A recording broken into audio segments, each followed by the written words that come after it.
कराची में मुर्दे दफन करना मुश्किल हो गया। भारी रकम दिए बगैर अब कब्र भी नहीं मिला करती। ये लाख लाख रुपए 50,000 भी कब्रें दे रहे हैं। 3-3 4-4 मंजिला कब्रें बनी हुई हैं। कब्र को खोलना और उसके ऊपर मजीद कब्रें बनाना, ये शराइत जायज़ नहीं है।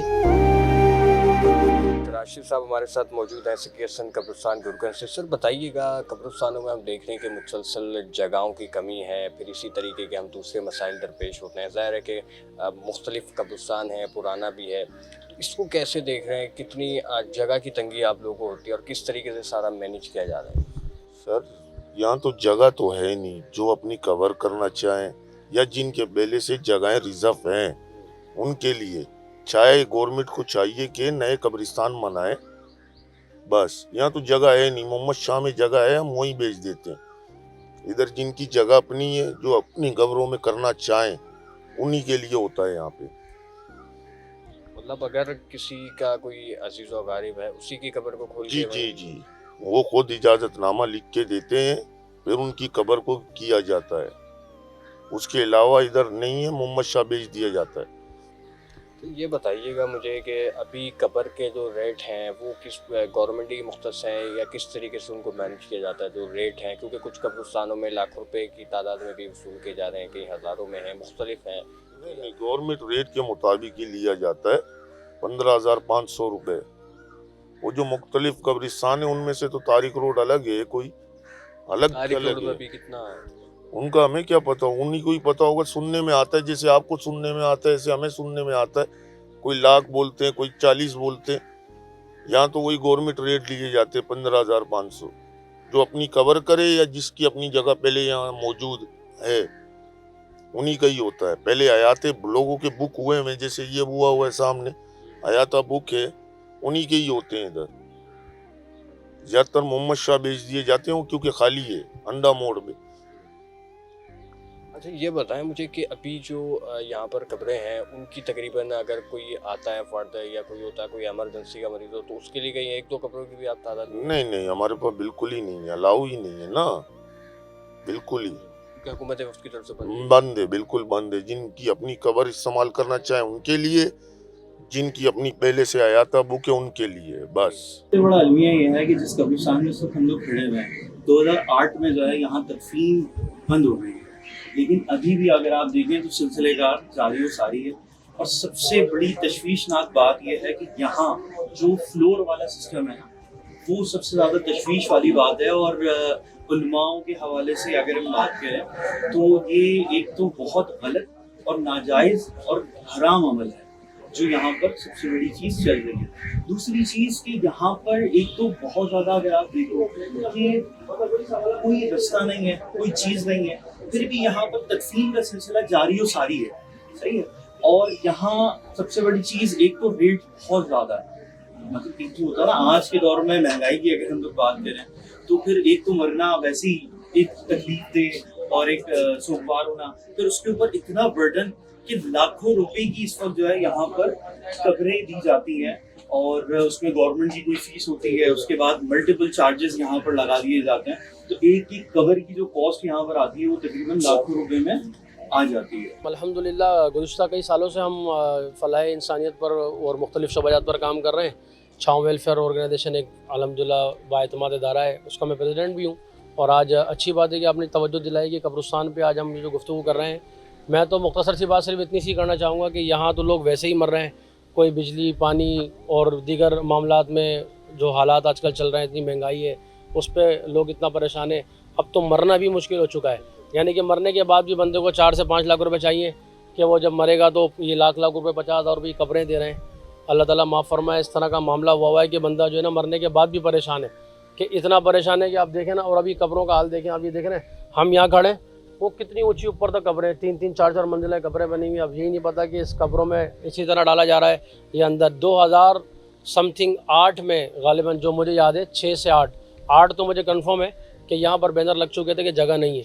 लेकिन अभी भी आप खड़े हो जाएं 10 से 15 मिनट देखिएगा, कोई ना कोई जनाजा आ रहा होगा। एक ये गेट है, पीछे मुख्तलिफ 2-3 गेट्स और हैं, तो जनाजे रोज़ाना की मद में आ रहे हैं ना। बात यह कि कोई निज़ाम नहीं है, कुछ नहीं है, हर किसी ने अपनी जागीरदाराना मामलात रखे हुए हैं। जो अपने गोरकंज बैठे हुए हैं उन्होंने अपने रेट रखे हुए हैं। सिर्फ शब बारात के मौके पर लाइट्स लगती हैं और हटा दी जाती हैं।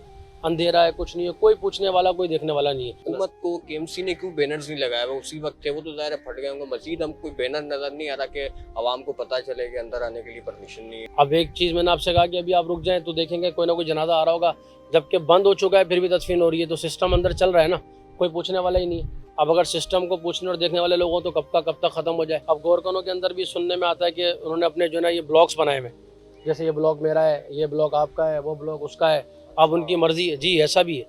आप अगर जाएँ तो वो अलग अलग आते हैं, तो ये भी सारे मामलात हैं, सिलसिला इतना अब बड़ा। जब हमने गोरखनों से बात की वो कह रहे हैं कि हम तो हुकूमत वक्त के उस पर हम किसी की तदफीन बॉडी नहीं ले रहे हैं हम, और आती भी है तो हम मोहम्मद शाह कब्रिस्तान भेज देते हैं और मुख्तस सिर्फ 15,000 रुपये हम एक कब्र के ले रहे हैं। क्या कहेंगे? 15,000 रुपये गोरखन की एक बयान है। तो गोरखन का तो बयान ही होगा ना। गोरखन तो आपसे यही बात करेगा जब आप उससे बात करें, क्योंकि वो अगर उसकी वो बात आगे तक चली गई या सरकारी इदारों तक गई तो फिर उसकी वो नौकरी का और उसका यहाँ उठना बैठना बंद नहीं हो जाएगा। ताल्लुक वास्तव में 25-30 हज़ार रुपये कब्र होती है। हम भी तो कराते हैं ना, हम भी तो यहीं रहते हैं, यहीं के रिहायशी हैं, सारे मामला हमने देखे हुए। तो ये सारे मामला हैं। बस मेरी तो गुजारिश है तमामी हुक्मरान से भी, हुकूमत सिंध से भी और दीगर अहबाब से जो भी सरकारी अहदों पर मौजूद हैं, चाहे वो इलाके के चेयरमैन हो, चाहे कौंसलर्स हो, दीगर हो, वो आएँ यहाँ पर आके पूछगछ करें कि हालात मामलात को देखें। ये रिक्वेस्ट है। अब हमारा जो इदारा है, हम अपने इदारे के हिसाब से जो हमसे हो सकता है वो काम कर रहे हैं, और इंशाल्लाह जब तक होगा अल्लाह की मदद के तहत वो फिर इंशाल्लाह हम करते रहेंगे। कब्रिस्तान में पहले तो हम देखते हैं बेहुरमती के वाक़यात हों, फिर कब्रों की बेहुरमती हो। कब्रिस्तान में बेसिकली मैं यहाँ से शुरू करूँगा कि अंदर आना और फिर उसके बाद किस तरीके के जो पूरा एक मुकम्मल प्रोसेस होता है वो क्या होना चाहिए काम शरीफ में। सबसे पहले तो कब्रिस्तान के आदाब के हवाले से हमें मालूम होना चाहिए कि जब ईमान वाले कब्रिस्तान में जाते तो जो रिवायात में ख़बर के हवाले से आया है, तो जाकर सबसे पहले आप कब्रिस्तान वालों को सलाम करें कि अस्सलामु अलैकुम या अहलल क़ुबूर व यग़फ़िरुल्लाहु लना व लकुम। इसकी जो दुआ है उसको आप मुकम्मल पढ़ें, और आपने जिस भी कब्र पर जाना है तो उसका ख्याल रखें कि आपका पैर किसी ईमान वाले की कब्र पर न पड़े। ये जो कब्रें बनाई जा रही हैं जिसमें हम देख रहे हैं कि कब्रिस्तानों में पिछले 20-20 सालों से 15-15 सालों से बंद है तदफीन, हुकूमती वक्त की तरफ जगह नहीं, लेकिन वहाँ फिर भी कब्रों की तदफीन कर दी जाती है। एक कब्र में दूसरा मुर्दा, तीसरा, चौथा, इस तरह से कई तादाद में दफनाया जा रहा है। क्या ये इस्लाम की रूह से जायज़ है या हराम है, या कहीं ना कहीं इसकी इजाज़त है? देखिए, बिलावजह किसी भी मुसलमान की कब्र को खोलना जायज़ नहीं है। हमारे यहाँ चूँकि कराची के अंदर कसीर बारिशें होती हैं, अगर बारिश की वजह से, उलमाए किराम ने यहाँ तक लिखा है कि अगर बारिश की वजह से किसी मुसलमान की कब्र बैठ जाती है, खुल जाती है, तो फिर भी ऐसा नहीं कि आप उस पूरी कब्र को खोलें, उसके अंदर चेक करें क्या है। उसके अंदर हुक्म ये है कि आप उसी के अंदर मट्टी डालें और उसी को वहीं पर बंद कर दें। और हमारी ये जो कब्रें खोली जाती है उसके अंदर दूसरे को दफन किया जाता है, एक फ्लोर के ऊपर दूसरा बनाया जा रहा है, तो ये शरात जायज़ नहीं है किसी भी ईमान वाले की कब्र को खोलना और उसके ऊपर मज़ीद कब्रें बनाना है। आप ये समझे ना कि जिस की कब्र पर पाँव रखने का भी आपको मना किया जा रहा है, तो उसके ऊपर कब्र बनाना कैसे जायज़ हो जाएगा, कब्र बनाना कैसे दुरुस्त हो जाएगा? तो ये बिल्कुल दुरुस्त नहीं है, इससे बचना चाहिए ईमान वालों को। ये भी मुझे बताया कि अभी आपने कहा कि एक दफ़ा भी अगर बारिश से भी खुल जाए, क्योंकि बारिश से भी खुलता तो नहीं, वो ऑलरेडी ऑटोमेटिक। अब यहाँ तो खोल रहे हैं और कोई एक तो बार नहीं, 10 बार, ज़ाहिर है कि 10 मुर्दे डाल रहे हैं तो 10 बार। तो ये कितना ख़तरनाक है, कितना बड़ा गुनाह है, ये बहुत बड़ा मेरा ख्याल है कि गुनाह हो। देखिए, ये कब्र का जो मामला होता है ये अल्लाह और उसके रसूल और उस बंदे के दरमियान एक राज की बात होती है। अब मिसाल के तौर पर आपने किसी को दफन कर दिया और चंद टाइम के बाद उसकी कब्र को खोला तो देखा अंदर कुछ भी नहीं बचा, तो एक ऑटोमेटिकली बंदे के जहन में आता है यार ये बंदा जो है सख्त गुनाहगार था, इसका जिस्म बिल्कुल ख़त्म हो चुका है, बिल्कुल हड्डियाँ भी नहीं बची, तो लोग उसके बारे में अच्छा तसव्वुर नहीं करते। प्यारे आका सल्लल्लाहु अलैहि वसल्लम ने इरशाद फरमाया कि जिसका इंतकाल हो जाए उसके बारे में अच्छा गुमान करो।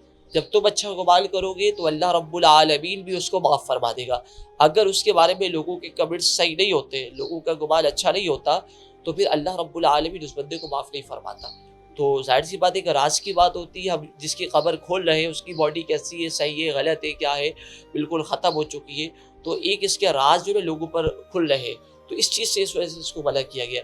और बिला वजह तो मुसलमान की कब्र खोलना वैसे ही जायज़ नहीं किसी भी कंडीशन के अंदर। देखिए, जगहें ख़त्म हो गई तो ये हुकूमत वक्त को चाहिए कि नए प्लाट अलाट किए जाएँ ताकि वहाँ पे नए कब्रिस्तान आबाद किए जाएँ, क्योंकि जाहिर बात है कुल्लु नफ्सिन ज़ायक़ातुल मौत, जिसने आना है उसने जाना है, तो लिहाजा आगे आने वाले ज़मीनों के लिए कब्रिस्तान के लिए हुकूमत वक्त को चाहिए मुख्तस करें, ताकि अभी ये देख रहे हैं आप सकीसन का कब्रिस्तान ले लें, मोहम्मद शाह ले लें, ये भरे हुए हैं, मेवा शाह ले लें भरे हैं, लेकिन इसमें फिर भी कब्रें बन रही हैं एक के ऊपर एक कब्रिस्तान के अंदर एक माफिया है। जो एक के बाद एक कब्रें बना रहा है। तो मेरी तो गुजारिश यही है ताकि नई ज़मीनें अलाट की जाएँ कब्रिस्तान के लिए, ताकि लोगों को सही सहूलतें दी जाएँ और कब्रिस्तान में जो है ज़ायरीन के लिए सही इंतजाम किए जाएँ, ताकि ये जो एक नशई माफिया और ये जो इस किस्म के लोग हैं, ताकि इससे लोगों की जान छूटे।